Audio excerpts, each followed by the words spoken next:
Good morning news and వ్యూస్కు స్వాగతం. ఈరోజు చర్చలో పాల్గొంటున్నారు నిమ్మగడ్డ సీతారత్నకుమారి గారు, టీడీపీ అధికార ప్రతినిధి, ఇక ఇందిరా శోభన్ గారు, టీ కాంగ్రెస్ అధికార ప్రతినిధి. మరి కాసేపట్లో జోలకంటి రంగారెడ్డి గారు, మాజీ ఎమ్మెల్యే, సిపిఎం నాయకులు మనతో పాటు జాయిన్ అవుతారు. అలాగే మన్నె గోవర్ధన్ రెడ్డి, టీఆర్ఎస్ నాయకులు జాయిన్ అవుతారు. రామకోటయ్య గారు, బీజేపీ సీనియర్ నాయకులు విజయవాడ నుంచి లైవ్లో జాయిన్ అవుతారు. ఇందిరా గారు, ప్రధానమైన అంశం నిన్న కాంగ్రెస్ శాసనసభ విపక్ష నేత జీవన్ రెడ్డి చేసినటువంటి ప్రశ్న, మంత్రి హరీష్ రావు కాంగ్రెస్లోకి వస్తారనేటటువంటి అనుమానం మీకెందుకు వచ్చిందంటూ కేటీఆర్ని ఆయన ప్రశ్నించారు. అనుమానం వచ్చిందంటే దాని వెనుక ఏదో అర్థం ఉందని కూడా అన్నారు. కాంగ్రెస్లో అనేక మంది నాయకులు ఉన్నారని, కొత్త వారిని తెచ్చుకోవాల్సిన అవసరం లేదని కూడా జీవన్ రెడ్డి అన్నారు. ఏం చెప్తారు? అసలు ఈ మొత్తం విషయాన్ని ముందుకు తీసుకొచ్చింది కాంగ్రెస్ పార్టీని. సర్వే సత్యనారాయణ చేసినటువంటి వ్యాఖ్యలతో వ్యవహారం అంతా ముందుకు వచ్చినటువంటి పరిస్థితి. హరీష్ రావు పేరు ప్రధానంగా వినిపిస్తోంది. ఏం జరుగుతోంది అసలు? కాంగ్రెస్ పార్టీ టీఆర్ఎస్లో ఈ రకమైన కలహాలు సృష్టించేందుకు ఏమైనా ప్రయత్నం చేసిందా, లేకపోతే హరీష్ రావు మీద ఆశలు ఏమన్నా పెట్టుకుందా? ఇది కాకపోతే అంతర్గత కుమ్ములాటలు ఏమన్నా పరిశీలిస్తోందా? జిహెచ్ఎంసీ ఎలక్షన్స్ కనుక మనం తీసుకున్నట్లయితే ఆ రోజు నుండి కేటీఆర్ గారిని కార్నర్ చేయడం స్టార్ట్ చేశారు. సో అది మేము ఇవాళ ఇప్పటికిప్పుడు మాకు హరీష్ రావు గారు వస్తే మాకేదో లాభం చేకూరుతుంది అనేది వాస్తవం కాదు. ఎందుకు అని అంటే కాంగ్రెస్లో ఉన్నటువంటి ప్రతి నాయకులు, ఈవెన్ కార్యకర్త నుంచి ఒక నాయకుడే, ఒక లీడరే. ఎందుకు అని అంటే కొత్తగా కాంగ్రెస్ కోసం అంటే మీరు తీసుకున్నట్లయితే ఇవాళ టీఆర్ఎస్ పార్టీలో ఉన్నటువంటి వాళ్ళు కానీ, టీడీపీ పార్టీలో ఉన్న మ్యాక్సిమం చాలా మెంబర్స్ కూడా కాంగ్రెస్లో ఇక్కడ ట్రైన్ అయిపోయినటువంటి వాళ్ళే ఆ రాజకీయ పార్టీలో వాళ్ళు ఉన్నటువంటిది మనం చూస్తాం. ఇంక్లూడింగ్ కేసీఆర్, ఎన్ఎస్యూ నుంచి వచ్చినటువంటి వ్యక్తి కేసీఆర్ గారు. అలాంటప్పుడు ఇవాళ అక్కడి నుంచి వచ్చిన వాళ్ళు వచ్చి మాకేదో భిక్ష పెడతారు, వాళ్ళ వల్ల మేము ఎదుగుతాం, ఆయన మా బాహుబలి అవుతాడని మేము అనుకోవట్లే. బట్ మీరు చేసినటువంటి యాటిట్యూడ్ని బట్టే బయట ఊహాగానాలు జరుగుతున్నాయి. కాబట్టి ఆ నేపథ్యంలో సర్వే సత్యనారాయణ గారు మాట్లాడుంటారు. ఎందుకు అని అంటే హరీష్ రావు గారిది జిహెచ్ఎంసీ ఎలక్షన్లో కేవలము అసలు అటువైపు ఏవి రానియకుండా ఓన్లీ పటంచెరు వరకే పరిమితం చేశారు. ఉప ఎన్నికల్లో ఆయనకు బాధ్యతలు అప్పగించారు, ఎమ్మెల్సీ ఎన్నికల బాధ్యతలు ఆయనకు అప్పగించారు. ఆయన బాధ్యతలు అప్పగించకుండా ఎక్కడ ఉండట్లేదు. రెండవది, ఆయన చాలా యాక్టివ్గా పనిచేస్తున్నటువంటి మంత్రి, తన నియోజకవర్గంలో యాక్టివ్గా ఉన్న వ్యక్తి, ప్రభుత్వంలో యాక్టివ్గా ఉన్న వ్యక్తి, మీకు ఎక్కడ పక్కన పెట్టినట్టు కనిపిస్తోంది? ఆయనని ఒక దాని వరకు మాత్రమే పరిమితం చేస్తున్నారు. బట్ కేటీఆర్ని మాత్రము తెలంగాణ అంతా కూడా అన్ని వర్గాల్లో అన్నిట్లలో వ్యూహంగా తనని వాళ్ళు ఎస్టాబ్లిష్ చేసే ప్రయత్నము చేస్తున్నారు. ఆ ఎన్నికల్లో జిహెచ్ఎంసీ ఎలక్షన్ల ముందు కూడా వాళ్ళ ఫాదర్ అనౌన్స్ చేస్తున్నారు, వాళ్ళ సిస్టర్ కూడా అనౌన్స్ చేస్తున్నారు. కవిత గారు కూడా మాట్లాడినారు, అన్నను ఆశీర్వదించండి, అన్న అవుతున్నారు అని చెప్పేసి. ఆ పేరుతోటే ఇవాళ ఆయనను నెక్స్ట్ సీఎంగా ప్రకటించడానికి ముందు ఎస్టాబ్లిష్ చేయడం కోసము, ఇతను ఒక నాయకుడు అని చెప్పడానికి కోసము ఒక జనహిత అనే ఒక పేరుతోటి, జనరల్గా అంతకుముందు వైఎస్ఆర్ ఉన్నప్పుడు మాత్రము రచ్చబండ అని, తర్వాత ప్రజా దర్బారు అని ప్రజల కోసము కార్యక్రమాలు పెట్టి వాళ్ళ మధ్యలోకి వెళ్ళి వాళ్ళ సంక్షేమాల గురించి వాళ్ళ గురించి మాట్లాడిన సందర్భాలు మనం చూస్తున్నాం. బట్ ఇవాళ ఉన్నటువంటి ముఖ్యమంత్రి గారు ఎప్పుడు కూడా అలాంటి కార్యక్రమాలు చేయట్లేదు. ఓన్లీ ప్రగతి భవన్ వరకే పరిమితం చేసుకొని అక్కడికి అందరిని పిలిపించుకొని మాట్లాడడం అన్నది జరుగుతుంది. ప్రజానాయకులు ఎప్పుడు కూడా ప్రజల వద్దకు వెళ్లాల్సిన అవసరం ఉంది. కానీ ఇక్కడ మాత్రం బాధ్యతలన్నీ కూడా కేటీఆర్ కి అప్పగిస్తున్నారని అనుకుందాము. అది హరీష్ రావులో అసంతృప్తి అని మీకు ఎలా అనిపిస్తుంది? కాంగ్రెస్ పార్టీకి అదే చెప్తున్నా. ఆయన బహిరంగంగా ఎక్కడైనా చెప్పారా ఇది వరకు? అంటే అది చూడండి, మీరు ఈ ప్రోగ్రామ్ కన్నా ముందు ఒక టీవీ షో ద్వారా అతనికి ఒక ఇంటర్వ్యూలో చేశారు. సో అది కూడా వ్యూహంలోని భాగంగా అనుకోవాలి మనం ఇవాళ. సో దాంట్లోనే క్లియర్ గా వాళ్ళు క్లారిటీ ఇచ్చుకోవడం కోసము మా మధ్యలో ఎలాంటి లేదని చెప్పుకోవడం ఒకటి జరుగుతున్నాయి. At the same time Harish Rao గారు కేసీఆర్ గారే ఉంటారు ఇంకా 24 సంవత్సరాలు కూడా అని చెప్పేసి ఆయన ఒక కామెంట్ కూడా చేస్తున్నారు. దాంట్లో సో 10 సంవత్సరాల వరకు ఉంటారని హరీష్ రావు గారు చెప్పారు. ఇవాళ తండ్రి అన్నను చెల్లిని ఒక వేదిక పైన కూర్చోబెట్టి మా మధ్యలో ఎలాంటివి లేవని చెప్పే ప్రయత్నం మరొకటి చేస్తున్నారు. సో ఇదంతా ఏంటి అని అంటే ఇంటర్నల్ గా వాళ్ళ మధ్యలో ఉన్నటువంటి వాటిని ఎక్కడో ఒక దగ్గర ఇక్కడ గుర్తుపెట్టుకోవాలి. హరీష్ రావు గారు స్టార్టింగ్ నుంచి కూడా మామ వెనకనే అడుగుజాడల్లో ఉన్నటువంటి వ్యక్తి. కేసీఆర్ కన్నా కూడా ఎక్కువ పనిచేసినటువంటి వ్యక్తి హరీష్ రావు గారు ఇవాళ ఉద్యమంలో కూడా. అలాంటప్పుడు ఆయన పక్కన పెట్టి ఆయన ఏమంటారు యుఎస్ఏ నుంచి ఇంపోర్ట్ చేసుకున్నటువంటి కొడుకును కూతుర్ని ఇలా మీరు ప్రమోట్ చేస్తున్నారు. ఇలా ప్రమోట్ చేసినప్పుడు డెఫినెట్ గా ఎవరికైనా కూడా ప్రజల్లో అనుమానం వస్తుంది. అది ఎందుకంటే కష్టపడ్డానికి మనం చూస్తున్నాం, తెలంగాణ ఉద్యమంలో కష్టపడ్డకి ఎక్కడ పదవులు దక్కట్లేదు. అదే ద్రోహులుగా ఉన్నటువంటి వాళ్ళందరినీ తీసుకొచ్చి పదవులుగా కట్టబెట్టి చుట్టూ నీ కోటరీని ఏర్పాటు చేసుకున్నావు కాబట్టి డెఫినెట్ గా ప్రజల్లో అనుమానం వస్తాయి, ఇతరత్ర పార్టీల అనుమానం వస్తుంది. మీరిచ్చినటువంటి అనుమానాలే ఇవాళ వ్యూహగానానికి తావెత్తింది కాబట్టి దాని గురించి డిస్కషన్ జరుగుతుంది తప్ప కొత్తగా వేదికల పైన మాట్లాడేటప్పుడు మాత్రం చాలా జాగ్రత్తగా, చాలా అంటే ఒక ఎడ్యుకేటెడ్ పర్సన్ అన్ఎడ్యుకేటెడ్ పర్సన్ కి తేడా, ఒక మాస్ లీడర్ క్లాస్ లీడర్ కి తేడా ఉన్నట్టుగా ఇలా కేటీఆర్ గారు మాట్లాడే మాటలు చాలా అహంకారంతో కళ్ళు నెత్తినట్టుకొని కాంగ్రెస్ పార్టీకి జీవన భృతిస్తాను మాట్లాడుతున్నటువంటి కేటీఆర్ గారికి ఈ వేదిక నుంచి హెచ్ఎంటీ వేదిక నుంచి చెప్తాను, ఇవాళ తెలంగాణ కాంగ్రెస్ పార్టీ సోనియమ్మ తెలంగాణ ఇచ్చి మీకు రాజకీయ భృతి పెట్టింది, గుర్తుపెట్టుకోవాల్సిన అవసరం ఉన్నది. మీరిచ్చే భృతి కోసం కాంగ్రెస్ పార్టీ ఎప్పుడే నిన్నగాక మొన్న మీరు పదవులు చూస్తున్నారు. మేము 135 సంవత్సరాల నుంచి కూడా కాంగ్రెస్ పార్టీకి పదవులు కొత్త కాదు. మీరు ఇచ్చేటువంటి వాటి తాయిలాల కోసం ఎప్పుడు కూడా కాంగ్రెస్ పార్టీ ఎదురు చూడదు. మీ నాయకులకు వచ్చి మమ్మల్ని ఉద్ధరిస్తారని అసలే అనుకోవట్లా. రైట్. మణిగోవర్ధన్ రెడ్డి, మంత్రి హరీష్ రావు కాంగ్రెస్ లోకి వస్తారనే అనుమానం కేటీఆర్ కిందకు వచ్చిందని జీవన్ రెడ్డి ప్రశ్నించారు. ఒకటి, నిజానికి పార్టీలో జరుగుతున్నటువంటి పరిణామాలు హరీష్ రావు అసంతృప్తితో ఉన్నారనే విషయాన్ని ఎక్కువగా గ్రహిస్తోంది కాంగ్రెస్ పార్టీ. కాంగ్రెస్ పార్టీకి అనుమానాలు బలపడుతున్నాయి. కాంగ్రెస్ టీఆర్ఎస్ వార్లో హరీష్ రావు పేరు ప్రధానంగా ఎందుకు వినిపిస్తోంది?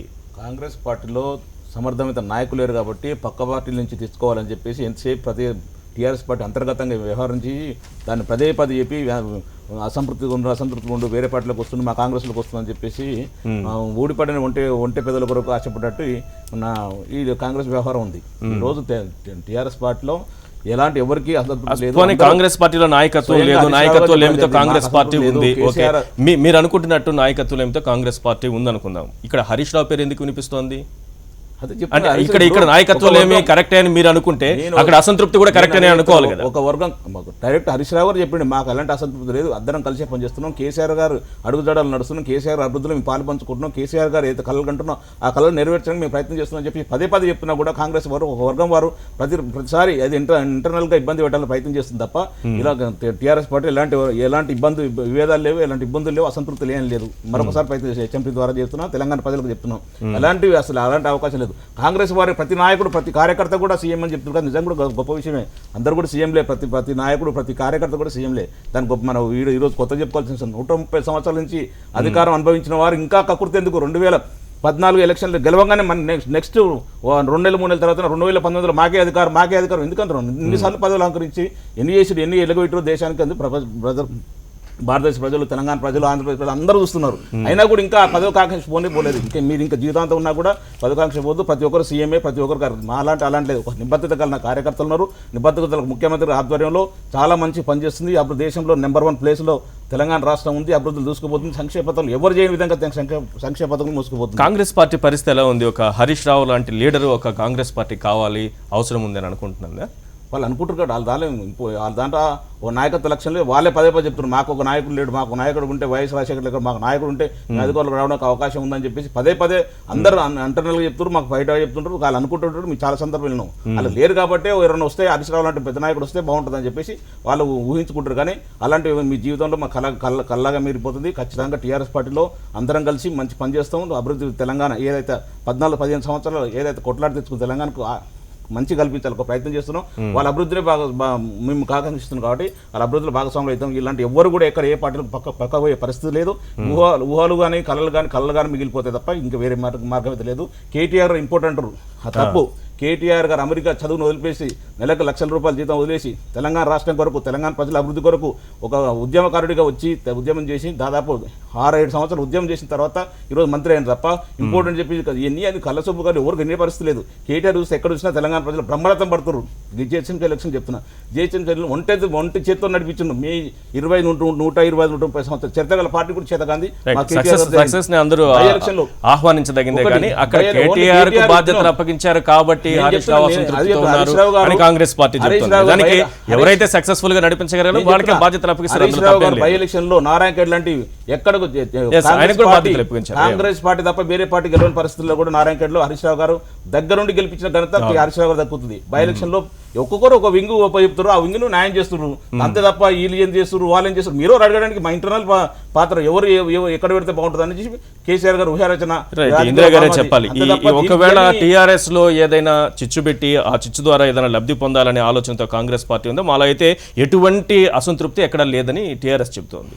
ఒకటండి ఇప్పుడు వాళ్ళు అంతగానంటే గుమ్మడికాయల దొంగ అంటే భుజాలు తరుముకున్నట్టుగా వచ్చినటువంటి ఊహాగానాల్ని మాట్లాడున్నారు. నిజంగా ఒకవేళ హరీష్ రావు గారికి ఇంట్రెస్ట్ ఉండి వస్తా అంటే కాంగ్రెస్ పార్టీ స్వాగతిస్తుంది, దాన్ని కాదనట్లేదు. మాకు వద్దు నాయకుడు అని మేము అనం కదా, వచ్చిన వాళ్ళని ఎట్లా కూడా తీసుకుంటాము. ఒకవేళ నిజంగా మామాలుల మధ్య సఖ్యత లేనట్లయితే అది ఇంకోటి గుర్తుపెట్టుకోవాలా, హరీష్ రావు గారు చాలా పవర్ఫుల్ నాయకుడు. ఎందుకు అని అంటే ఎవరినైనా ఎదిరించాలంటే శక్తి ఉన్నటువంటి వ్యక్తి. ఇవాళ ఒకవేళ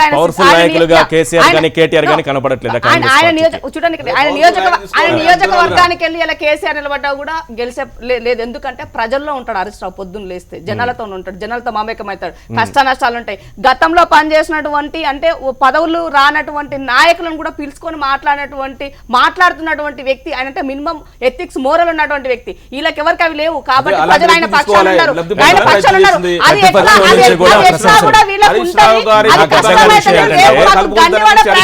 అది మాకు గండి కొట్టే ప్రయత్నం జరుగుతుందని భయం, అభద్రత భావంలో వాళ్ళు ఉన్నారు.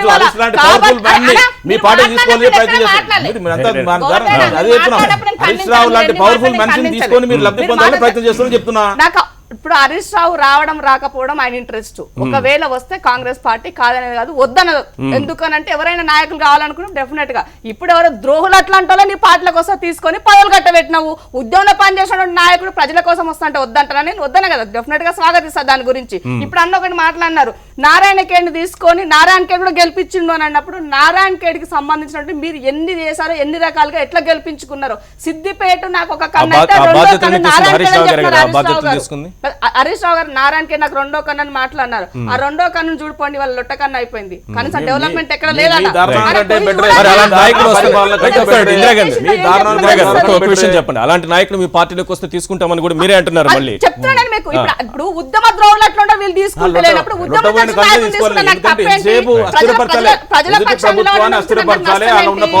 మీరు మాట్లాడమంటే మాటల్లో మీరే ఉన్నది, రెండు ధోరణులు మీరే చెప్తున్నారు. ఇవాళ హరీష్ రావు నాయకుడు ఎట్లాగూ పోయే వ్యక్తి కాదు అని మీరే చెప్తున్నారు. అనుమానంతో ఒక క్లారిటీ ఇచ్చారు.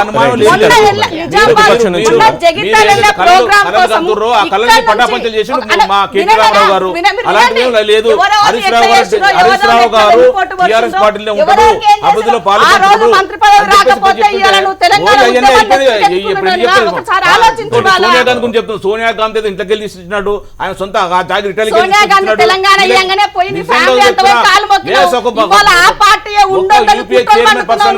తెలంగాణకు సహకరించింది కాబట్టి ఖచ్చితంగా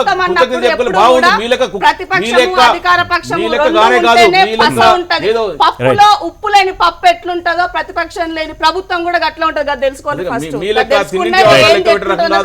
మీ లెక్క గానే కాదు, సోనియా గాంధీ గారు తెలంగాణ సహకరించారు కాబట్టి కృతజ్ఞత భావంతో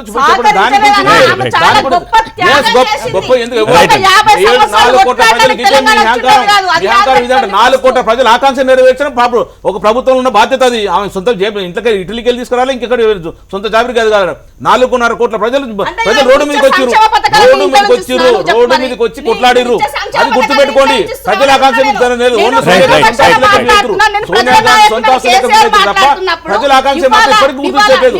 అప్పుడు ఉద్యమ భాగాల్లో గుర్తించలేదు, ఇప్పుడు గుర్తించలేదు. మీరు ఒకటే చెప్పాలి క్లియర్ గా, 4 కోట్ల ప్రజలు. ఇవాళ కేటీఆర్ గారు ₹1,00,000 ఉద్యోగం చేసినటువంటి వ్యక్తి, కవితమ్మ ఒక లాక్మీకి ఒక యూనిట్కి డిస్ట్రిబ్యూటర్గా పనిచేసిన వ్యక్తి 1,000 కోట్ల రూపాయలు ఎట్లా సంపాదించారు, దుబాయ్లో ఇవాళ స్టార్ హోటల్ ఎట్లా కడుతున్నారు, మీ ఆడిటింగ్ చేయండి ఒక్కసారి బయట పెట్టండి.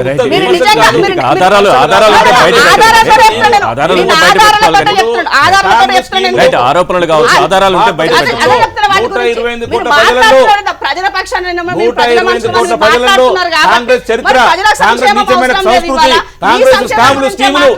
దేశమంతా తెలిసి మా గురించి చెప్పడం నీతి కాదా? మీరు సింహభావం 60 సంవత్సరాలు సింహభావం పరిపాలించింది. మీరు మీ చరిత్ర గురించి భారతదేశ ఏ పౌరుని చెప్తారు. మీదంతా సంస్కృతి అంతా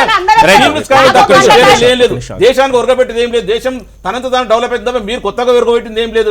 ఒక పివి నరసింహారావు తప్ప, ఈ రోజు పివి నరసింహారావు సంస్కరణలే తప్ప మీరు కొత్తగా తెచ్చింది చేసింది ఏం లేదు ఈరోజు. మా టీఆర్ఎస్ పార్టీ నాయకుల గురించి, టీఆర్ఎస్ ప్రభుత్వం గురించి ఒక నిమిషం, ప్రతిపక్షం నుంచి కూడా అంటే కాంగ్రెస్ పార్టీ నుంచి కూడా ప్రశంసలు అందుకునేటటువంటి పరిస్థితి ఈ రోజు హరీష్ రావు కనిపిస్తోంది.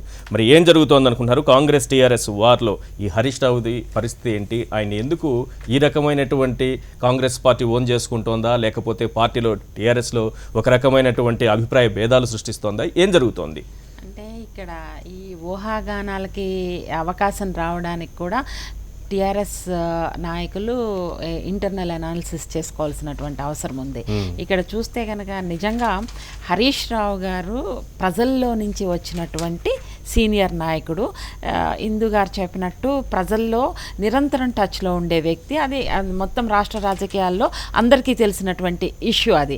అయితే ఈ రోజున వచ్చేసి ఇక్కడ అధికారం కోసం ఇంటర్నల్గా ఏమన్నా పోరాటం జరుగుతుందా, అంతర్గతంగా ఏమన్నా ఇష్యూస్ ఉన్నాయా అనేది అక్కడ వాళ్ళ యొక్క ప్రవర్తన కానీ, వాళ్ళ యొక్క బిహేవియర్ కానీ, వాళ్ళ యొక్క కామెంట్స్ని బట్టి డెఫినెట్గా ప్రతిపక్షాలు ఒక పార్టీలో ఇంటర్నల్గా ఏం జరుగుతుంది అనేది ఇన్ఫర్మేషన్ ఖచ్చితంగా తీసుకుంటారు. ఎందుకంటే రాజకీయ ఎత్తుగడలు చేసేటప్పుడు ప్రతి పార్టీలో, అది టీడీపీలో కావచ్చు, టీఆర్ఎస్లో కావచ్చు, ప్రత్యర్థి వర్గంలో ఏం జరుగుతుంది, దాన్ని ఏ విధంగా మనం క్యాష్ చేసుకోవచ్చు, అందులో కాంగ్రెస్ ఇలాంటి వాటిలో ముందు ఉంటుందనే విషయంలో సందేహం లేదు.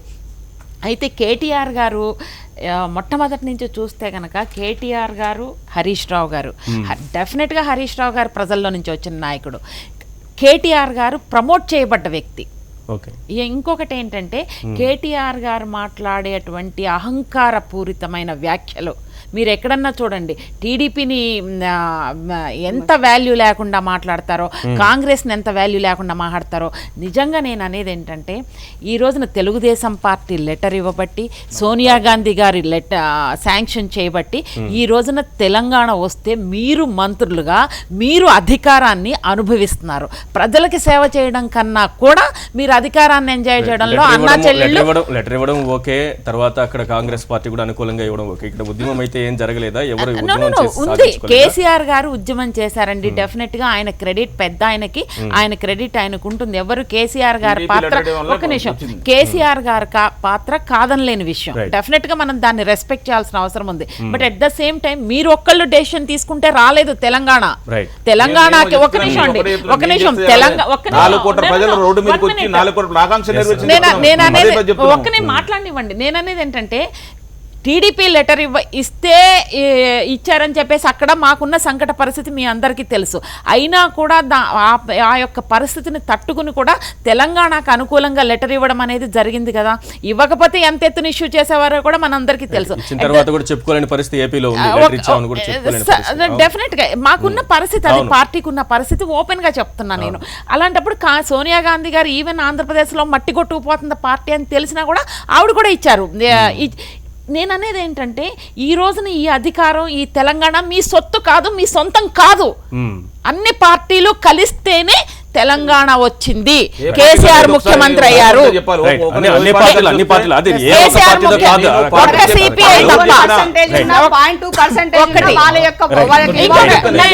చెప్పేది ఏంటంటే కేటీఆర్ గారు దయచేసి అహంకారపూరితమైన వ్యాఖ్యలు ఇవాళ ఉన్నటువంటి జనరేషన్ లో కేటీఆర్ గారి దగ్గర నుంచి అలాంటి వ్యాఖ్యల్ని ఎవరు ఎక్స్పెక్ట్ చేయరు, ఇన్వైట్ చేయరు. ప్లస్ ఆయనకి మైనస్ పాయింట్ అవుతుంది. ఒక హుందాతనంగా మాట్లాడితే ఆయన రెస్పెక్ట్ ఆయనకు ఉంటది. ఇప్పుడు టీడీపీ వారు ఆంధ్ర పార్టీ అని తెలంగాణ ప్రజలు కోరుకుంటారు.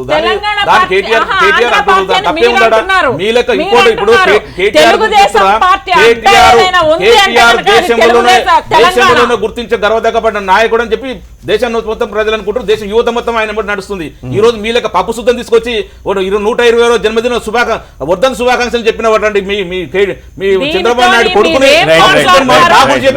మీరు నైతిక హక్కు మీకు లేదు. అసలు మీకు పప్పు శుద్ధ గురించి మీరు ఇంపోర్ట్ చేస్తుంది, పప్పు శుద్ధం తయారు చేస్తుంది మీరు.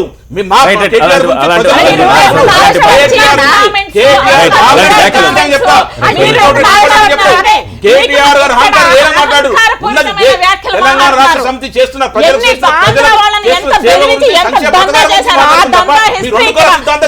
తెలంగాణ ప్రజలు నమ్మని ఇప్పటికి మర్చిపోలేరు. లెటర్ ఇచ్చినట్టు ఇచ్చి మళ్ళీ సమైక్యాంధ్ర గురించి మీరు పోరాటం తెలంగాణ ప్రజలు కోరుకుంటూ వచ్చింది మీకు చంద్రబాబు రెండు కాల సిద్ధాంతం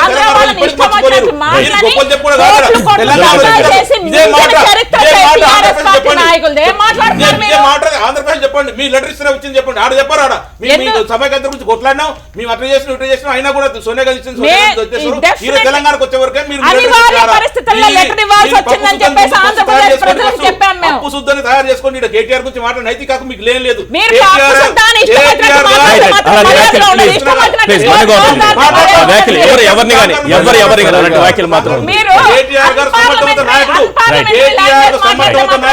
ఉద్యమంలో 7 సంవత్సరాలు పోరాటం చేసిన వ్యక్తి ఈ రోజు దేశం మొత్తం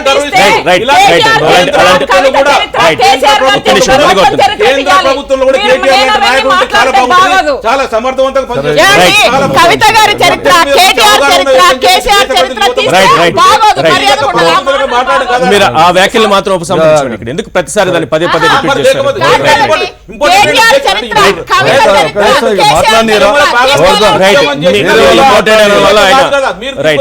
ఇప్పుడు కనీసం ప్రజలకు ఎమ్మెల్సీ చేసుకుని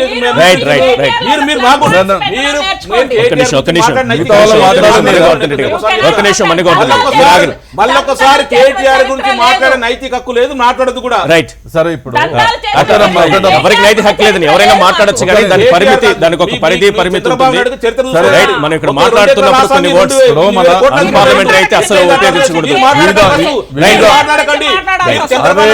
వేరే వాళ్ళు మాట్లాడినారా ఒక నిమిషాలు వేరే పార్టీల వాళ్ళు మాట్లాడినారా రైట్ ఉండండి మీరు ఆగండి రైట్ రైట్ గోవర్ధన్ రెడ్డి గారు రైట్ ఇప్పుడు మీరు ముందు ఒక్కొక్క పార్టీలకు సంబంధించినటువంటి నాయకులు ఇక్కడ కూర్చున్నాం. బాధాకరమైన విషయం ఏంటంటే ఎవరి పార్టీ విధానాలు వాళ్ళు చెప్పుకోవాలి. ఇవాళ కాంగ్రెస్ పార్టీ యొక్క చరిత్ర, పార్టీలో ఉన్న నాయకుల గురించి వాళ్ళు చెప్పుకోవాలి, ఎవరి పార్టీ వాళ్ళు చెప్పుకోవాలి. ఇలా కేటీఆర్ గొప్పవాడా, హరీష్ రావు గొప్పవాడా అని చెప్పేసి వాళ్ళు మాట్లాడుకోవాలి. వాళ్ళ పార్టీలో వాళ్ళు మాట్లాడుకోవట్లేదు, వాళ్ళలో మాట్లాడుకునేలా చేస్తున్నారనేది వినండి. కాబట్టి ఏంటంటే ఇప్పుడు హరీష్ రావు చాలా గొప్పవాడు అని చెప్పేసి ఒక పార్టీకి సంబంధించిన వాళ్ళంటే మన పార్టీలో అలాంటి గొప్ప వాళ్ళు లేరని చెప్పుకోవడం తప్ప ఇంకోటి కాదు.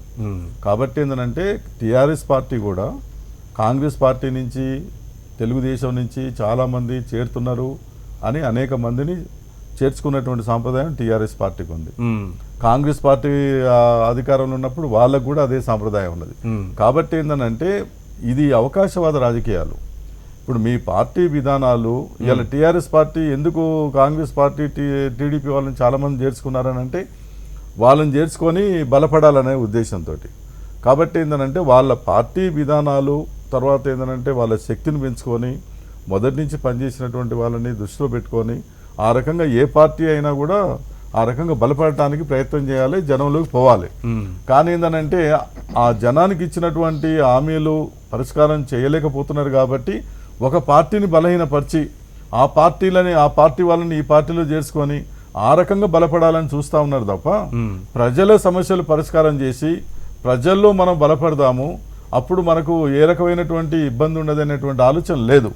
అందుకని అందరూ పోటీపడి పనిలో ఉన్నారు, పోటీపడి పని చేస్తూ ఉన్నారు. ఇప్పటికీ హరీష్ రావు టీఆర్ఎస్ పార్టీలో ముఖ్యమైన నాయకుడిగా, మంత్రిగా ఉన్నాడు. తర్వాత ఏంటంటే వాళ్ళ మధ్య వైరుధ్యాలు అవన్నీ కూడా ఉన్నాయి అనేటువంటిది ఏదో మోతాదులో ఉండకపోతే ఇదంతా కూడా చర్చ రాదు, ఉండొచ్చు. కానీ ఏంటంటే మనం ఒక పార్టీకి సంబంధించిన వాళ్ళం ఆ ఒక పార్టీ నాయకుడు, ఆ పార్టీలోనే ఒక ఆయన గొప్ప నాయకుడు, ఒక ఆయన పనికిమాల నాయకుడు అని చెప్పేసి మనం మాట్లాడుకోవటం అనేది అంత గౌరవంగా ఉండదు. కాకుంటేదో వాళ్ళ అంతర్గత వ్యవహారాల్లో వాళ్ళ మధ్య తేడాలు ఉన్నాయి, వైరుధ్యాలు ఉన్నాయి ఆ పార్టీలో. అది బయటపడ్డప్పుడు అది సహజంగానే అందరికీ తెలిసిపోవటం అనేది జరుగుతుంది. కాబట్టి ఏంటంటే రాజకీయ పార్టీలుగా కాంగ్రెస్ పార్టీ మీ విధానాలు ఏంటి, గతంలో మీరు చేసినటువంటి కొన్ని లోపాలు ఉన్నాయి, వాటిని ఎట్లా సరిదిద్దుకుంటున్నారు, దాన్ని సరిదిద్దుకొని ఎట్లా ముందుకు పోవాలి. పరిణామాలు చూస్తుంటే టీఆర్ఎస్ ను వదిలిపెట్టి హరీష్ రావు గారు కాంగ్రెస్ లోకి వెళ్ళిపోతారని ఏమన్నా అనిపిస్తోందా? ఎందుకు ఈ రకమైనటువంటి వార్తలు లేకపోతే ఈ రకమైన ప్రచారం ఆశ్చర్యపడవలసిన పని లేకపోతే ఇంకెవరైనా కేసీఆర్ గారు ఆ పని చేయలేదా, చంద్రబాబు నాయుడు గారు ఆ పని చేయలేదా? ఇలా కాంగ్రెస్ లో ఉన్న నాయకులు చాలా మంది జానారెడ్డి గారు ఎక్కడి నుంచి ఎక్కడికి వచ్చాడు. కాబట్టి ఈ నాయకులందరూ కూడా ఒక్క పార్టీలో ఉన్న వాళ్ళేం కాదు. చంద్రబాబు నాయుడు కానీ, కేసీఆర్ కానీ, కాంగ్రెస్ పార్టీలో ఉన్న ముఖ్య నాయకులు కానీ వీళ్ళందరూ కూడా టీడీపీలో ఉండి కాంగ్రెస్లో ఉండి ఇంకొక అటు ఇటు మారినటువంటి వాళ్ళే. వాళ్ళ అవకాశవాద రాజకీయాల కొరకు ముఖ్యమంత్రి అవుతారనేటువంటి ఒక ఆలోచన ఉంటే, తర్వాత అటువంటి ఆఫర్స్ వస్తే ఇవాళ తప్పనిసరిగా వాళ్ళు అటు ఇటు జంప్ అయ్యేటువంటి అవకాశం. దీంట్లో పెద్ద ఆశ్చర్యపడవలసిన పనేం లేదు. ఈ మూడు పార్టీల్లో ఉన్న నాయకులకు అది అలవాటే. కాబట్టి ఏంటంటే అది కాకుండా మీరు ప్రజలకు ఏం చేస్తా ఉన్నారు, ప్రజల సమస్యలపైన ఏ రకంగా మీరు ఫైట్ చేస్తున్నారని ప్రతిపక్షాలు ఆలోచించాలి. ప్రజలకు ఇచ్చినటువంటి హామీలు ఎంతవరకు నెరవేరుస్తున్నారు అనేది ప్రభుత్వం నుంచి రామకోటయ్య గారు, తెలంగాణ రాజకీయాలను మీరేమన్నా అబ్జర్వ్ చేస్తున్నారా? కాంగ్రెస్ టీఆర్ఎస్ వార్లో హరీష్ రావు పేరు ప్రముఖంగా వినిపిస్తోంది. మీరేమన్నా దీనిపైన కామెంట్ చేస్తారా? మిత్రమా, తెలంగాణ గురించి మాట్లాడినా, తమిళనాడు గురించి మాట్లాడినా, కర్ణాటక గురించి మాట్లాడినా, కేరళ గురించి మాట్లాడినా ఒక విషయాన్ని గుర్తుంచుకోవాలి. ఎవరెవరు ఏ థియేటర్లో సినిమా ఆడుతుందన్న విధంగానే ఉంది. రంగారెడ్డి గారు చాలా క్లియర్గా ఒక విషయం చెప్పారు. రాజకీయ నాయకుల్ని ప్రజలు అబ్జర్వ్ చేస్తున్నారు. చేసే క్రమంలో మనం చేయాల్సినటువంటి విధి విధానాలు ఎలా ఉన్నాయి. పొద్దున్నే మీకు ఎట్టి పరిస్థితుల్లో ఒక రకమైనటువంటి కథ ఉంది పూర్వకాలం. అమ్మకి ఇల్లు కట్టిస్తాం, అమ్మకి సాయంత్రం అయ్యేటప్పటికి ఇల్లు కట్టించడం, దాంట్లో గృహప్రవేశం చేయించడం, ఆ తర్వాత వాటికి సంబంధించిన విషయాలు చేయటం అనే విధానాన్ని కనబడుతుంది. కానీ ఏంటంటే శుష్క వాగ్దానాలు ప్రజలకు చేస్తున్నారు. నిజంగా ప్రజలకి చేరువయ్యేటువంటి వాగ్దానాలు ఏంటి, ప్రజలకు ఏం చేస్తాం, ఎలా చేస్తాం, ఏ విధంగా విధి విధానాలు ఉన్న విషయాన్ని గురించి ఎవరు పట్టించుకోవట్లే. రంగారెడ్డి గారు చాలా క్లియర్గా చెప్పారు. ఎందుకంటే ఈ సంధ్య 70mm ఇవాళ ఏ సినిమా ఆడుతుంది, సాయంత్రం అయ్యేటప్పటికి ఈ సినిమా తీసుకెళ్లి మళ్ళీ సాయంత్రం ఇక్కడ వేస్తున్నారు. అందుకని ఏ పార్టీ నుంచి ఆ పార్టీలో మారుతున్నారు కానీ ఒక విధి విధానంతో పార్టీలో వ్యక్తులు పనిచేయట్లా. చేయబోవటం వల్ల ఏంటంటే ఆ పార్టీలో ఉన్న వ్యక్తి గురించి ఈ పార్టీ వాళ్ళు, కాంగ్రెస్ పార్టీ వాళ్ళు ఏమంటారు, హరీష్ రావు మా పార్టీలోకి వస్తే అద్భుతం బ్రహ్మాండం చేస్తారని. ఆయన ఆల్రెడీ ఆ పార్టీ తరఫున గెలిచి ఆ పార్టీలో ఉంటే మళ్ళీ ఆయన మా పార్టీలో రమ్మంటాం ఏమిటి? ఆ కాంగ్రెస్ పార్టీ అనేది ముగిసిన అధ్యాయం. ఈ విషయం గురించి అందరూ గ్రహించాలి.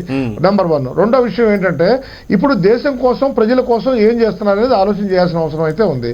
వీటన్నిటి గురించి ఆలోచన చేసే క్రమంలో ఏంటంటే ఎట్టి పరిస్థితుల్లో ప్రజలు మన గమనిస్తూ ఉంటారు ప్రతి ఒక్క విషయాన్ని.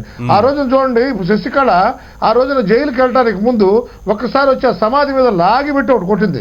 అసలు మరణించిన వ్యక్తి సమాధికి దండం పెట్టుకోవడం తప్పితే ఆవిడ చేసిన విధానం చూడండి. ఇవాళ ఆవిడే ఆ పార్టీలోంచి బయటకు వెళ్ళింది. నేను నెంబర్ 2గా ఉన్నటువంటి వ్యక్తి ఆ పార్టీలోంచి బయటకు వెళ్ళిందంటే అర్థం చేసుకోండి. అందుకనే ప్రజలు గమనిస్తున్నారు. ఇది చాలా ఇంపార్టెంట్.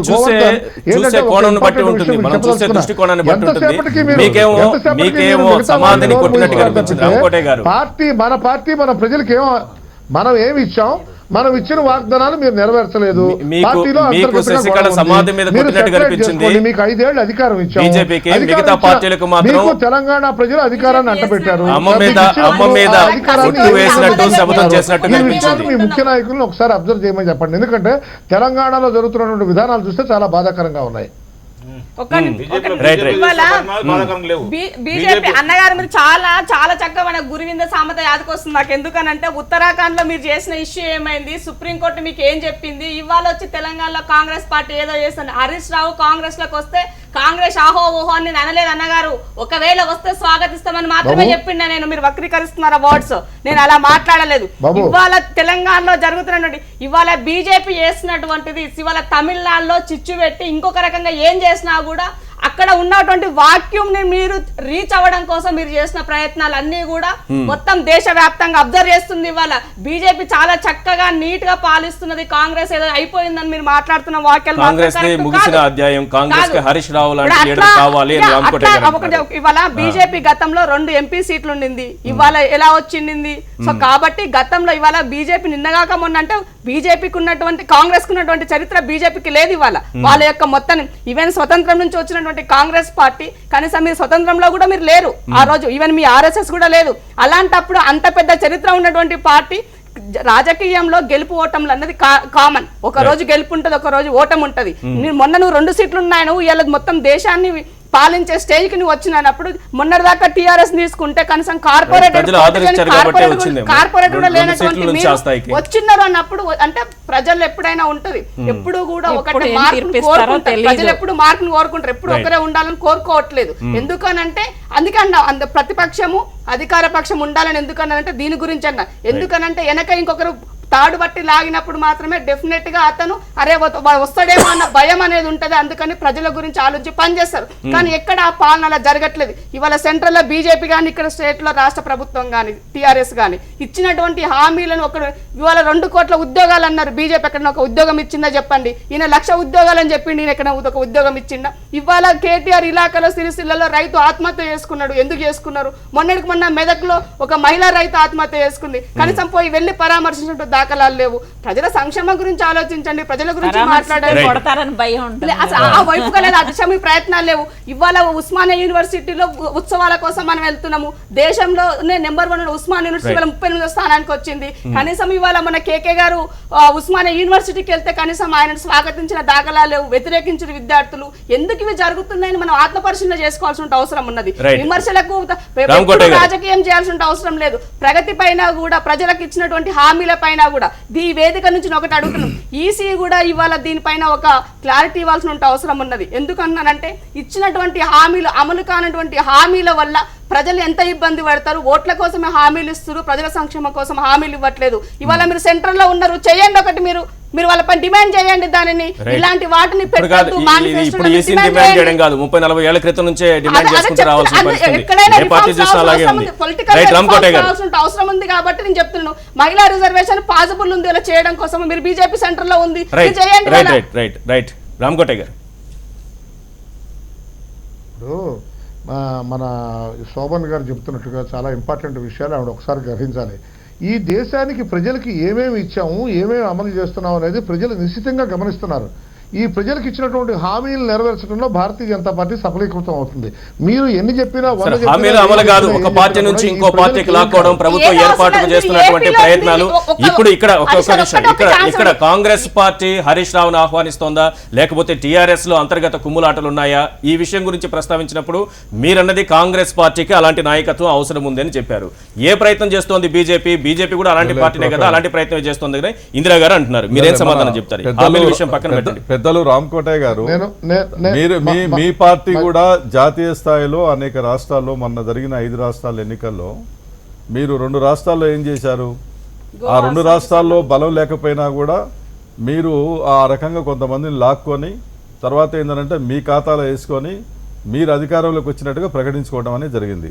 భారతీయ జనతా పార్టీ కూడా ఈ పార్టీలకు భిన్నంగా ఏం కాదు. ఈ పార్టీ లాగానే మీరు కూడా అవకాశవాద రాజకీయాలు, తర్వాత పార్టీ ఫిరాయింపులు ఇటువంటి అన్ని కూడా ప్రోత్సహిస్తూ, తర్వాత కుల సమీకరణలు, తర్వాత ఈ మతోన్మాదం ఇటువంటి అన్ని కూడా ఆ సెంటిమెంట్ తోటి మీరు రాజకీయాలు నడిపిస్తూ ఉన్నారు. కానీ ప్రజలకు ఇచ్చినటువంటి హామీలు ఏవైతున్నాయో మౌలికమైన సమస్యలు, వాళ్ళ నిరుద్యోగ సమస్య కానీ, రైతుల సమస్యలు కానీ, పేదవాళ్ళ సమస్య కానీ, వాళ్ళ బట్ట కానీ, ఇల్లు కానీ, ఇటువంటి విషయాల్లో ముఖ్యంగా ఏంటంటే తెలంగాణ రాష్ట్రానికి ప్రత్యేక ప్యాకేజ్ ఇస్తున్నారు, ఇవ్వలేదు. తర్వాత ఆంధ్రాకి ఏమో హోదా ఇస్తున్నారు, అది ఇవ్వలేదు.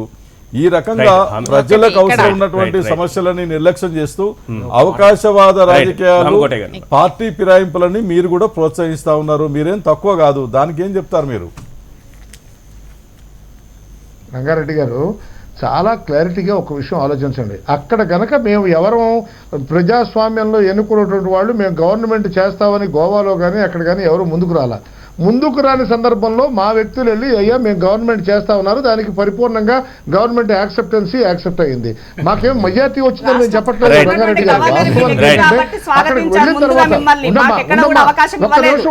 ఒక్క నిమిషం ఉండమ్మా అమ్మా, మీ గొంతు చాలా ఎక్కువ. ఒక్కసారి దయవుంచి ఒకసారి ఆలోచన చేయండి, ఒక్క నిమిషం దయవుంచి ఆగండి. ఎందుకంటే అక్కడ ఎవరైతే గవర్నమెంట్ స్థాపించాలని వచ్చారో గవర్నమెంట్ స్థాపించినప్పుడు మనకు అవకాశం వచ్చింది, మేము గవర్నమెంట్ పెట్టిన తర్వాత దానికి పూర్తి మెజార్టీ వచ్చింది. ఎవరిని మేము లాక్కోలేదు.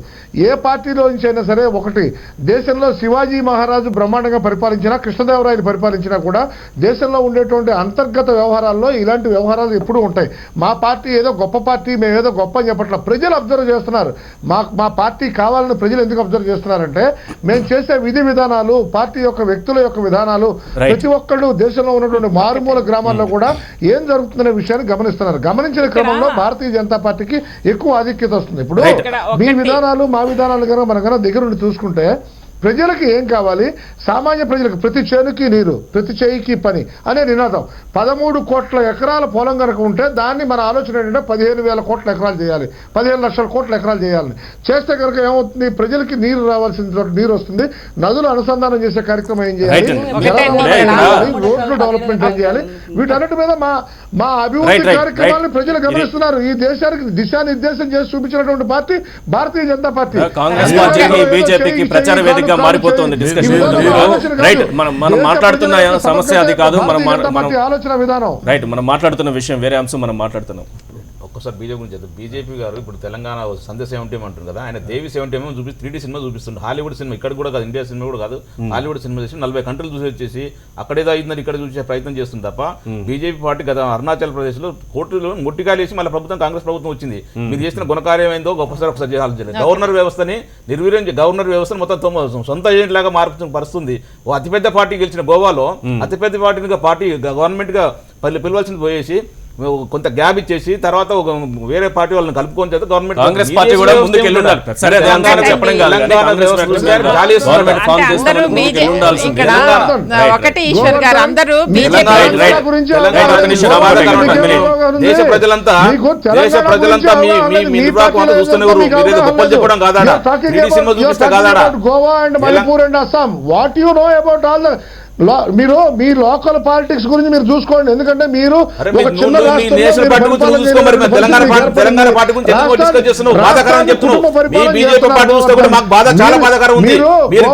పెట్టేసుకొని ఒకటి కాదు 2 కాదు 4 రాష్ట్రాలు 5 రాష్ట్రాలు ఇబ్బంది పెడతారు.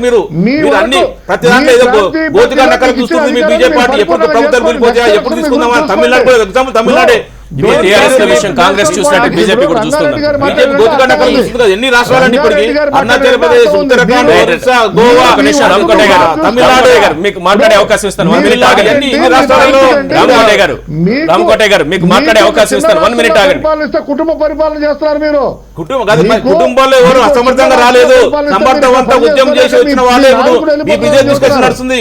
హరీష్ రావు లాంటి సమర్థవంత నాయకుడు, కేటీఆర్ సమర్థ నాయకుడు అంటే కుటుంబాల గురించి ఆలోచించకు. సమర్థవంతంగా పనిచేస్తారు లేదా, ఎవరు రిపోర్ట్ తీసుకోలేదు. ప్రజలు డిసైడ్ చేస్తారు ఎవరు సమర్థవంతంగా చేస్తున్నారు అనేది.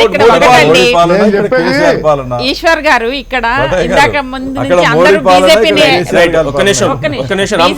బీజేపీని అటాక్ చేస్తున్నారు. వాస్తవంగా చెప్పాలంటే ఎన్నో కీలకమైనటువంటి ఏరియాల్లో కాంగ్రెస్ పార్టీ ఇన్ని సంవత్సరాల నుంచి పరిపాలించినా కూడా చాలా అశ్రద్ధ వహించడం వలన ఇండియా వెనక్కి వెళ్ళిపోయిందనే మాట ఎంత వాస్తవమో, భారతీయ జనతా పార్టీ మోడీ గారి ఆధ్వర్యంలో భారతదేశాన్ని కీలకమైనటువంటి ఏరియాల్లో ముందుకు తీసుకెళ్లినటువంటి విషయాన్ని మనం ఎక్కడ విస్మరించకూడదు. ప్లస్ పాయింట్స్ మైనస్ పాయింట్స్ అన్నీ ఉంటానే ఉంటాయి. ఈ రోజున చూడండి, అవినీతి మీద కానీ కరప్షన్ మీద కానీ ఉక్కుపాదం మోపిందా ఇన్ని సంవత్సరాల నుంచి.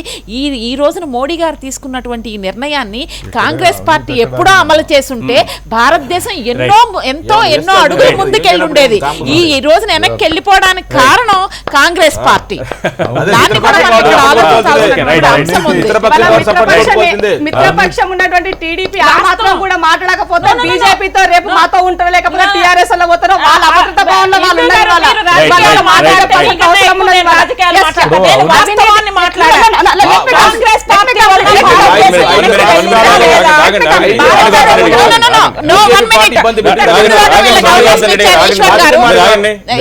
రాజకీయాలు మాట్లాడాలంటే హిందూ గారు మీకన్నా ఎక్కువ రాజకీయాలు నేను మాట్లాడతా. నేను ఇక్కడ చెప్పాల్సింది ఏమంటున్నానంటే ఈ రోజున భారతదేశం అనుకున్న విధంగా ముందుకెళ్ళకపోవడానికి గల కారణం కాంగ్రెస్ పార్టీ తీసుకున్న తుప్పు పట్టిన నిర్ణయాలు కాదా అని నేను ప్రశ్నిస్తున్నాను. తుప్పు పట్టిన నిర్ణయాలని సరిచేస్తాను. విదేశీ బ్యాంకుల్లో 35 లక్షల కోట్ల రూపాయలు ఉన్నాయి, బయటికి తీసుకొచ్చి ప్రతి కుటుంబానికి 15 లక్షల రూపాయలు చొప్పున జమ చేస్తా అన్నారు. ఇప్పటికి 35 రూపాయలన్నా తీసుకురాగలిగారా? ఇప్పుడు అవినీతిని మొత్తం కూడా లేకుండా నిర్మూలన చేశానని చెప్పి అంటా ఉన్నారు కదా. భారతదేశంలో లేకుండా చేసిందని చెప్తున్నారు కదా. ఇది వాస్తవా? నోట్ల రద్దు ఉంది, ఒక అడుగు నోట్ల రద్దు ముందుకు కార్యక్రమం పడిందా ఉంది. లేదా అండి? నోట్ల No, రద్దు no, no. కార్యక్రమం వల్ల ఆ మాట చెప్పండి. రాజధాని అని అవినీతిని తగ్గించడంలో భారతీయ జనతా పార్టీ ఒక అడుగు ముందుకేసిందా లేదా? ఆ పాయింట్ ని మీరు మాటల్లో accept వేసింది చేస్తారా లేదా? మాటల్లో వేసింది తప్ప మాటల్లో ఆచరణలో కాదండి. ఏం One minute, ఈ రామ్ రోజు కోటయ్య గారు, వస్తాను, వస్తాను. ఎంత- ఆచరణలో ఎంత- ఏం లేదు. ఎంత మాటల్లో బ్లాక్ మనీ మాత్రమే ఈ రోజున కనిపించేది. బ్యాంకుల్లోకి వచ్చింది చెప్పండి మీరు? ఎంత ప్రజల డబ్బు కాంగ్రెస్ బ్యాంకులో హయాంలో వచ్చింది. వచ్చిందా? Right, right, Congress right, right, హయాంలో రైట్, వచ్చిందా? డబ్బులు తెలియక బ్యాంకులో కూడా ఏడే No, no, no, రైట్. ఎంత బ్లాక్ మనీ బ్యాంకుల్లోకి వచ్చిందో దాని One minute, గురించి 100% వాడుకోవాలి ఉన్న నోట్లను తీసుకొచ్చి రైట్, రైట్. బ్యాంకులు వేసుకుంటే ఏం చేస్తారు ఆడ? మధ్యతరగతి ప్రజలు బ్యాంకుల్లో One minute ఆగండి మీరు. రంగారెడ్డి గారు, రంగారెడ్డి గారు. ఇవాళ బీజేపీ వచ్చిన తర్వాత చేసినటువంటి రంగారెడ్డి ఘనత గారు, ఏంటి one minute, one minute అన్నగారు, వస్తాను. నేను చెప్పినాక One minute ఆగండి, రామ్ కోటయ్య గారు. నేను చెప్పినాక వస్తున్నాను మీరే చెప్పాలా? డిమానిటైజేషన్ పుణ్యమా అని చెప్పేసి కామన్ పర్సన్ అంటే కూలీ పని చేసుకున్నట్టు చిరువేపుల దగ్గర నుండి డబ్బులు తీసుకెళ్లి బ్యాంక్ లో వేసుకొని ఆ డబ్బులు వెయ్యాలన్నా Demonetization అంశాన్ని ప్రధానంగా ప్రస్తావించాల్సిన అవసరం లేదు. ఇప్పుడు ఇది సందర్భం కాదు. మీరు మాట్లాడుతూ ఏ ఆయన- రకమైన బాధలు చేసినటువంటి మీరు అక్కడ సామాన్య బీజేపీ పెద్ద విమర్శలకు వాళ్ళకు, కార్పొరేట్ రాష్ట్ర స్థాయి శక్తులకు పరిణామాల మాత్రమే మీద ఇవాళ మాట్లాడండి. ఉన్నటువంటిది. రైట్, సో అదే చెప్తున్నా, కార్పొరేట్ శక్తులకు మాత్రమే సపోర్ట్ చేసినటువంటి బీజేపీ ఇవాళ అయ్యుండొచ్చు. కాంగ్రెస్ లో కొన్ని ముందు ఉన్నటువంటి మాతో అనుబంధంగా ఉన్నటువంటి వాళ్ళు చేసినటువంటి కొన్ని వాటి వల్ల మేము ఇవాళ ఇబ్బంది పడుతున్నాం, ఒప్పుకుంటాం దాన్ని. మా తప్పులు ఏమున్నాయి సర్దిద్దుకునే ప్రయత్నం ఇవాళ కాంగ్రెస్ పార్టీ చేస్తుంది. రైట్, మనం అంత రాష్ట్ర మాత్రాన రాజకీయాల గురించి BJP మాట్లాడుకుంటే ఏదో time గొప్ప లేదు. చేస్తుంది, రైట్, రామ్ కోటయ్య గారు. BJP ఏదో బ్రహ్మాండం Yes, ఇందిరా గారు, పద్ధతి మాత్రం రామ్ కరెక్ట్ కోటయ్య కాదు. గారు. ఇవాళ బీజేపీ ఓన్లీ నోటి మాటలతోటి మోడీ హవ్వాతోటి మోడీ మోడీ మోడీ అని మాట్లాడుతారు. కురువృద్ధులైనటువంటి ఎల్కే అద్వాన్ని తీసుకుపోయి ఎడబెట్టిరు మీరు. మీ యొక్క స్వార్థం రైట్, కోసం మీరు రైట్, వాళ్ళ చేసేటువంటి పార్టీ అంశాలు మీరు రాజకీయాన్ని ఇక్కడ- ప్రజలు కూడా గ్రహిస్తున్నారు, రైట్. గుర్తిస్తున్నారు, గుర్తుపెట్టుకోవాల్సిన అవసరం ఉంది బీజేపీ. Right, right. మతవాదము మనువాదం రైట్, రామ్ పేరుపైన కోటయ్య గారు. మనువాదం ఇందిరా గారు, పేరుపైన ఆగండి. ప్రజలు ఏ రకంగా ఇందిరా గారు, మభ్యపెట్టుకున్నారో ఆగండి. ప్రజలు అబ్జర్వ్ రామ్ చేస్తున్నారు. కోటయ్య గారు, రామ్ కోటయ్య గారు. ఇందిరా శోభన్ గారు ఒకసారి ఆగండి. ఇందిరా శోభన్ గారు చాలా బాగా మాట్లాడుతున్నారు, గళవెత్తి మాట్లాడుతున్నారు, కానీ మీకు అసలు పాయింట్లెస్ గా మాట్లాడుతున్నారు. ఎంతసేపటికి Point point భారతీయ point జనతా పార్టీలో రైట్, ఆ అద్భుతమైన points నాయకులు వచ్చిన ఎల్కే తర్వాత అద్వానీ. ఏం చేశారో కాదు, విజయ్ మాల్యా గారు భారతీయ ఇవాళ జనతా పార్టీలో ఒక అద్భుతమైన గంటల నాయకులు ఒక ఎల్కే విజయ్ అద్వానీ, మాల్యా గారు లేకపోతే ఇవాళ ఒక టీఆర్ఎస్ గంటల పార్టీలో జైలు నుంచి పైన మాకు బయటకు రావాలి అని చెప్పేసి ఇవాళ అదొక అది బ్యాన్ బీజేపీ ఉంది. బెయిల్ ఇప్పించిందా? మీరు ఉండండి. అసలు మీరు బీజేపీ మీరు బెయిల్ ముందు ఇప్పించలేదు స్థానిక కదా. ఒక్క విషయం మాట్లాడకండి అమ్మా. ఒక్క నిమిషం మీకు సమయం మైక్ ఇచ్చినప్పుడు మిగతా వాళ్ళు మాట్లాడివ్వండి. మీరు మామూలుగా మైక్ ఇచ్చినప్పుడు మిగతా వాళ్ళు మాట్లాడివ్వండి. ఒక్క విషయం ఏంటంటే, ఈవిడ అర్థం చేసుకోవాల్సిన విషయం ఏంటంటే, మా పార్టీలో మేము ఏం చేసుకోవాలో మాకు పరిపూర్ణ అవగాహన ఉంది. మీరు మీ యొక్క యువరాజు గురించి ఏం చేస్తున్నారో మీరు ఒకసారి ఆలోచన చేసుకోండి. మీ యువరాజు మాట్లాడే విధానం గురించి ఒకసారి ఆలోచన చేసుకోండి అమ్మా. మాట్లాడినివ్వండి. మీరు మాట్లాడారు కదా, జనాల్లోకి వెళ్ళింది, మమ్మల్ని కూడా మాట్లాడినివ్వండి. మీ ఆలోచన సరళి మా పార్టీలో కొందరు కాదు. నిన్నగాక మొన్న చిదంబరం గారి కుమారుడి మీద ఈడీ సమన్లు ఇస్తే మేమేం తప్పు చేయలేదని అంటున్నాడు. కార్తీ మీద సమన్లు ఇస్తే మాకేం సంబంధం లేదంటున్నారు. మీ వాళ్ళందరి మీద కూడా ఇవాళ సమన్లు ఉన్నాయి, ప్రతి ఒక్కరి మీద. వీటన్నిటి గురించి సమగ్ర నివేదిక జరుగుతుంది. మనం కనుక ఇప్పుడు సిబిఐ నిన్నటికి విజయమాల్యా గారిని పట్టుకుందామని కనుక నిన్న కనుక లండన్ వెళ్తే ఆయన ఇమీడియట్ గా అక్కడ ఉన్నటువంటి కోర్టులో తెచ్చుకున్నారు. అందుకని మన దేశంలోంచి దేశానికి పారిపోయేటువంటి విధానం చేస్తున్నాయి. తేవడానికి అయ్యేటువంటి క్రమం మీరు అబ్జర్వ్ చేయండి. అంతేకాని ప్రజలు ఎక్కడ మోసం చేయట్లేదు. ప్రజలకు యొక్క విధానంలో కూడా పరిపూర్ణమైనటువంటి విశ్వాసాన్ని ప్రజల్లో కలగజేశాం. ఇక నుంచి ఒక్క రూపాయి కూడా భారతదేశం స్విస్ బ్యాంక్ లోకి వెళ్ళదు. మీరు కనుక పరిపాలన ఉంటే మా వాడు నాయకుల్లో పొరపాటు ఉంది అంటున్నారు కదా, ఒక నాయకుల్లో కాదు, పరిపూర్ణంగా నాయకత్వంలోనే పొరపాటు ఉంది. రామకోటయ్య గారు డైరెక్ట్ గా ఒక ప్రశ్నకు సమాధానం చెప్పండి. 1 minute మేడం, మీరు ఆగండి. రామకోటయ్య గారు, మీరు డైరెక్ట్ గా ఒక ప్రశ్నకు సమాధానం చెప్పండి. టీఆర్ఎస్ లో హరీష్ రావు కేటీఆర్ మధ్య అంతరం ఉంది, ఆ అంతరాన్ని కాంగ్రెస్ క్యాష్ చేసుకోవాలని చూస్తోంది అనేటటువంటి ఉందా లేదనేటటువంటి అనుమానాలు, దాన్ని కాంగ్రెస్ అబ్జర్వ్ చేస్తోంది అనేది. బీజేపీ కూడా ఇదే రకమైనటువంటి అబ్జర్వేషన్ తో ఉంది, వీళ్ళ మధ్య అంతరాలు ఉంటే బాగుంటుంది అని టీఆర్ఎస్ వ్యాఖ్యానిస్తోంది. మాకు ఎటువంటి ఆలోచన లేదు. హరీష్ రావు లాంటి నాయకుడు ఎట్టి పరిస్థితుల్లో మరో తప్పు చేయడు. ఎందుకంటే కాంగ్రెస్ పార్టీ అనేది ఎట్టి పరిస్థితుల్లో ఈ దేశంలో ముగిసిపోయిన అధ్యాయం. కాంగ్రెస్ పార్టీ వెళ్తే కాంగ్రెస్ పార్టీలోకి వెళ్ళడు. ఆయన మళ్ళీ బయటకు వచ్చి ఒక ఉద్యమ నాయకుడిగా మళ్ళీ బయటకు వచ్చి మోడీ గారి విధానాలను సమర్థించి మళ్ళీ అవసరమైతే భారతీయ జనతా పార్టీలో చేరతాడేమో కానీ పొరపాటు కూడా కాంగ్రెస్ పార్టీలోకి వెళ్ళడు. టీఆర్ఎస్ టీఆర్ఎస్ నుంచి ఒకవేళ ఏదైనా విభేదాలు ఉంటే బయటకు వచ్చి ఆయన ఏమైనా చేస్తే టీఆర్ఎస్ పార్టీ బీజేపీ విలీనం అవుతుందేమో కానీ ఎట్టి పరిస్థితుల్లో కాంగ్రెస్ పార్టీలో చేరటం అనేది జరగదు. అలాంటి ఆలోచన కావాలని మేము కోరుకోవట్లేదు. ఎందుకంటే మాకు నాయకత్వం లేకపోతే కదా మిమ్మల్ని రమ్మని కోరటం. వీ హ్యావ్ సఫిషియెంట్ మాకు 117 నియోజకవర్గాల నాయకులు ఉన్నాయి. మాకు ఏ నాయకుడు బయట నుంచి రావాల్సిన అవసరం లేదు. ఒకవేళ ఏదైనా కారణంలో చేరితే ఆయన ఏదైనా ప్రతిభావంతంగా పనిచేద్దాం, ప్రజలకు సేవ చేద్దాం అనుకుంటే భారతీయ జనతా పార్టీలోకి వస్తారు కానీ Right. ఎట్టి పరిస్థితుల్లో కాంగ్రెస్ పార్టీలోకి వెళ్ళాలని నేను కోరుకుంటున్నాను. రైట్, అన్ని పార్టీలకు కావాల్సిన నాయకుడు హరీష్ రావు అనేది ఇక్కడ అయితే ఇక్కడ తేలుతున్న విషయం కనిపిస్తోంది. కేసీఆర్ గా కంగారు Right. పడతారు ఈ రోజున. అది కూడా నేను చెప్పట్లా, మాకు రమ్మని మేమేం కోరుకోవట్లా, మాకు రమ్మని మేము కోరుకోవట్లా. చేస్తే ఏమైనా ఆలోచన ఉంటే వస్తే బీజేపీలోకి వస్తారు. వస్తే బీజేపీలోకి వస్తారు. భారతీయ జనతా పార్టీలోకి రావాలి. థ్యాంక్ యూ అండి. చర్చలో పాల్గొన్నందుకు రామకోటయ్య గారు, జోలకంటి రంగారెడ్డి గారు, మన్నె గోవర్ధన్ రెడ్డి గారు, ఇందిరా శోభన్ గారు, నిమ్మగడ్డ సీతారత్న కుమార్ గారు. ఇది వాళ్ళ చర్చా కార్యక్రమం. చూస్తూనే ఉండండి హెచ్ఎం టీవీ.